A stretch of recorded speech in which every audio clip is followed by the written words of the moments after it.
Now let's talk about 3G, 4G, and 5G networks. So these are the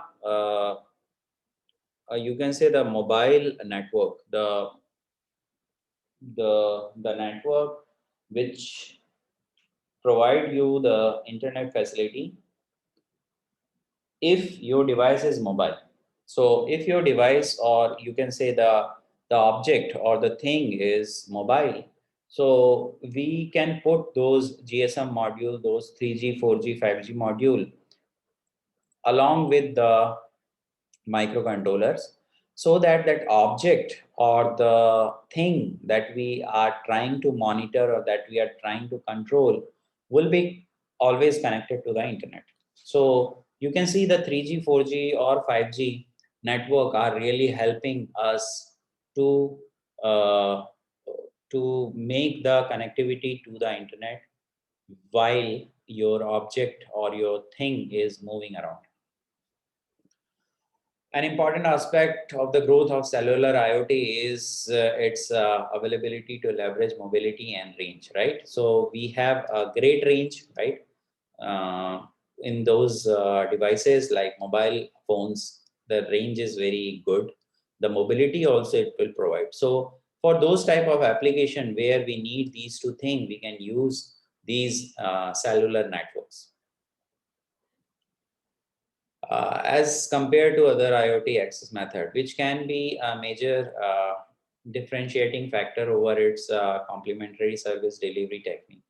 In addition, cellular networks operate on the existing network infrastructure and offer reliable and quality services, which assure security, which would play a vital role in their adoption in both industry and the consumer applications. So the application where we required all those things like mobility, the range, the reliability in the services, as well as some quality services. So for that, we use those mobile network or those cellular network. And we know that we can use 3G, 4G, or 5G network. So as 5G network will come soon in India, that will be a game changer because of the data rate and providing more security in terms of data transmission or voice over communication. While cellular IoT primarily operate on LTE technology, so LTE is a long-term evolution that is associated with 4G. The emergence of other low-power wide area network, that LPWAN, such as LoRa and SIGFIX, and comparatively high cost of cellular module may hinder the market growth in the next couple of years.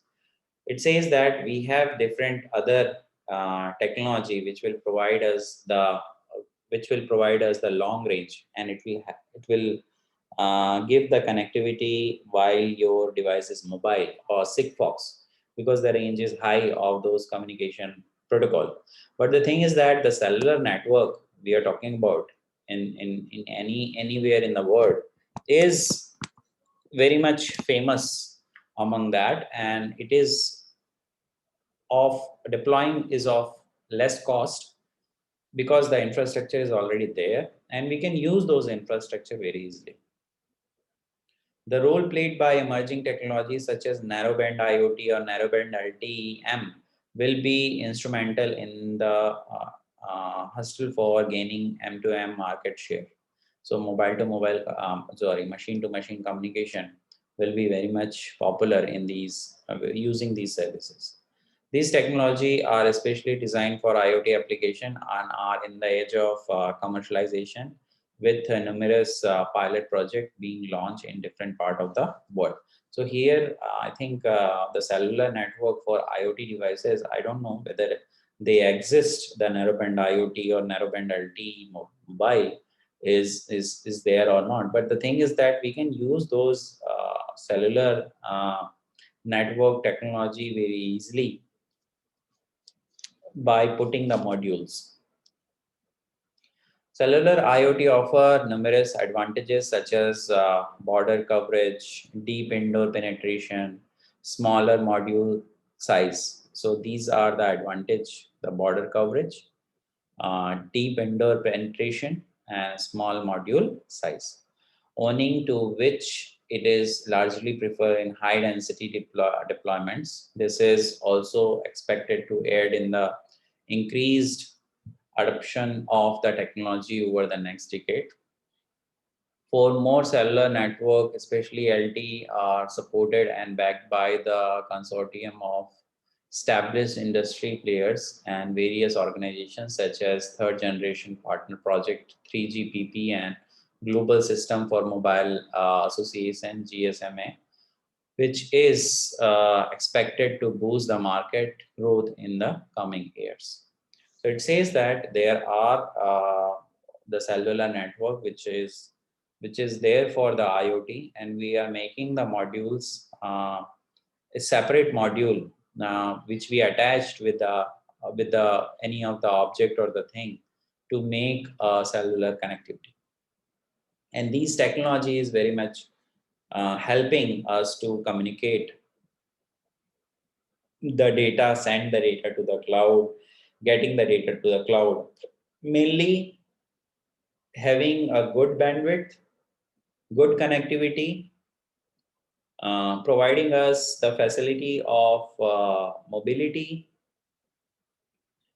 right? So all those advantages are there while using those mobile network in the IoT infrastructure.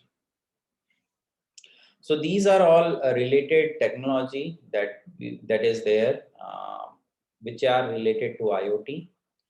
All these technology has a separate vast area to do research or to study. And here we just seen that what are the technology, how it is working, and how it is actually useful while developing the IoT, or how it is useful of the success of IoT.